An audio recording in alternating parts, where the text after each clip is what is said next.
Dalam nama Tuhan Yesus Kristus, Bapa yang baik, penuh kasih dan kuasa, kami mengucap syukur untuk perlindungan-Mu di sepanjang malam hingga pagi hari ini.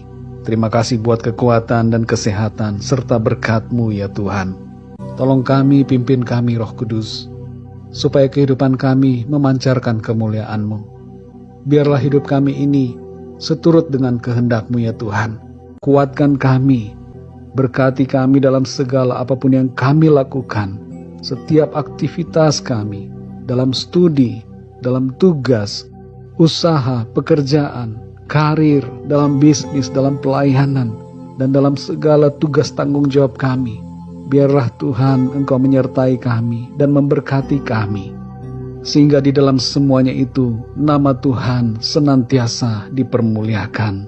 Terima kasih ya Tuhan. Dalam nama Tuhan Yesus Kristus, Tuhan dan Juru Selamat kami berdoa dan mengucap syukur. Haleluya. Amin. Yang Tuhan Yesus pengen dari kehidupan kamu bukan uang persembahan kamu, bukan kamu datang ke gereja, bukan KTP kamu yang bertuliskan Kristen itu. Mereka yang Tuhan Yesus pengen, it's your heart, hatimu teman-teman. Kenapa gunanya kalau kamu kasih persembahan, datang ke gereja, KTP Kristen, tapi gak sungguh-sungguh sayang Tuhan? Buat apa teman-teman? What Jesus want from you is your love, kasihmu. Yang Tuhan pengen tuh keintiman, kedekatan, hubungan cinta kasih sama kamu. Karena Dia adalah Bapa dan kamu adalah anak. Itulah yang paling dirindukan olehnya. Dan pertanyaannya hari ini, apakah Tuhan Yesus sudah memiliki hatimu? Atau mungkin hati kamu saat ini sedang berada di tempat-tempat lain. Hatimu mungkin ada di bisnismu, hatimu mungkin ada di pekerjaanmu, hatimu mungkin ada di seorang manusia, hatimu mungkin ada pada uang. Teman-teman, di manakah hatimu berada? Tuhan pengen hatimu berada pada Dia.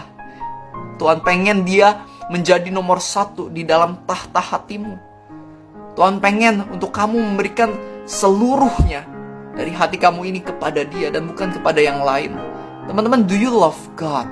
Itu adalah pertanyaan dari Tuhan Yesus kepada Petrus. Peter, do you love me? Simon, do you love me? Do you love me? Apakah engkau mengasihi aku? Karena itulah yang terpenting di mata Tuhan. Nah, aku gak bisa jawab buat kamu. Kalian masing-masing harus memberikan jawabannya sendiri. Do you love God? Apakah engkau mengasihi Tuhan? Jawab kepada Tuhan, gak usah jawab kepada aku.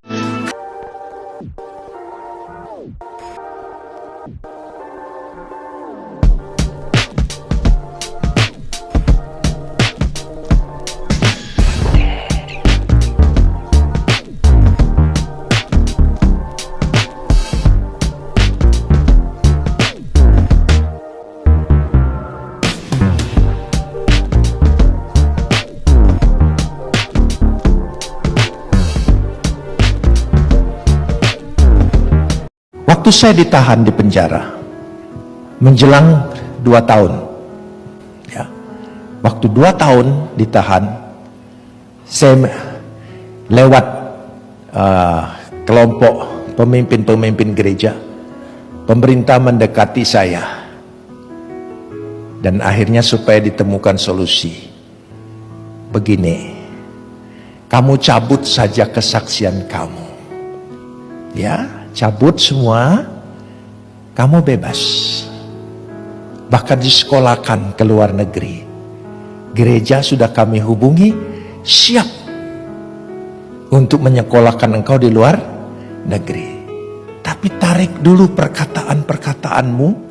Saudara, ditahan setelah 2 tahun, itu bukan kapok lagi. Udah habis kapoknya saudara. Iya. Lalu ada harapan. Karena pada masa pemerintahan waktu itu, semua orang yang ditahan karena tuduhan Pempres 11 subversi, itu tidak tahu kapan keluarnya. Tidak tahu. Jadi kalau ada tawaran keluar, oh ini. Lalu saya bicara dengan teman-teman dalam penjara. Teman-teman dalam penjara bilang, ya sudah, pura-pura aja. Ya sudah, ya daripada lapukan di penjara. Akhirnya, oke, saya bilang, mungkin ini jalan Tuhan. Mungkin jalan Tuhan. Jadi kami mempersiapkan foto paspor segala macam. Ya karena itu oleh penguasa, semua gerak cepat, 1 hari selesai. Sudah. Malam itu saya tidak bisa tidur karena membayangkan bebas. Ya, tapi hati kecil selalu berbisik, barang siapa menyangkal aku, maka aku akan menyangkal dia. Tuhan, kita kan harus cerdik seperti ular,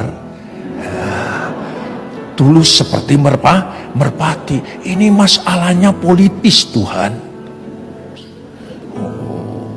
Jadi saya pikir, ya sudah, bertekad tetap. Suara hati kecil, jangan sangkal, jangan sangkal. Tapi kemauan untuk bebas lebih besar dari suara itu. Tidak. Gara-gara pertentangan itu saya tidak bisa tidur. Tunggu besok pagi. Waduh, jam itu detik demi detik. Tunggu panggilan. Wah. Oh, sudah membayangkan Tasmania. Iya. Ya, sekolah di sana. Ya, pokoknya buat aja. Sudah. Besoknya saya dipanggil kira-kira jam 10 pagi. Saya menghadap. Saya sudah siap, tanda tangan. Siap. Jangan saudara pikir saya kuat, hebat, bertahan. Enggak. Siapa bilang kuat? Enggak kuat. Akhirnya saya menghadap. Lalu mereka semua sudah senyum. Tim pemeriksa biasanya beringas, galak. Ya. Lalu saya disodorin surat. Saya baca. Nafsu siap tanda tangan. Tapi apa yang keluar dari mulut saya? Saya Abu Bakar Masyur Yusuf Roni, seujung rambut pun tidak akan menyangkal Yesus adalah juru selamatku. Yang keluar itu, saya sampai kaget. Aku ngomong apa? Yang keluar itu. Jadi kalau engkau bertahan, iman kuat itu pilihan Tuhan. Itu kekuatan Tuhan yang kekal dalam dirimu, bukan kemampuanmu. Itu bukan tekad-tekad iman kita, tapi iman yang diberikan oleh Tuhan, karunia. Ucap syukur kepada Dia. Amin, saudara. Luar biasa. Marahlah mereka. Saya dimasukkan lagi.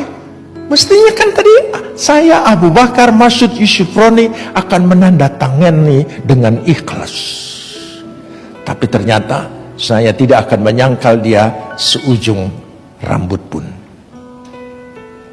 Keluar kata-kata itu, saya sampai termenung. Lalu Tuhan memberikan bisikan di hati saya, kalau kamu bebas, ya, keluar pintu penjara, ditabrak bajai, mati, kau selamat enggak? Karena sudah menyangkal aku. Belum sampai Tasmania, Ron, baru sadar saya, oh iya. Setelah itu masih 4 tahun lagi. Itulah kekuatan Tuhan yang Tuhan berikan. Setiap tahun Tuhan berikan. Tuhan berikan kemampuan kepada kita, bukan kekuatan kita. Karena itu berdoa dan minta Roh Kudus menguasai kita, membaharui, menguatkan kita. Amin.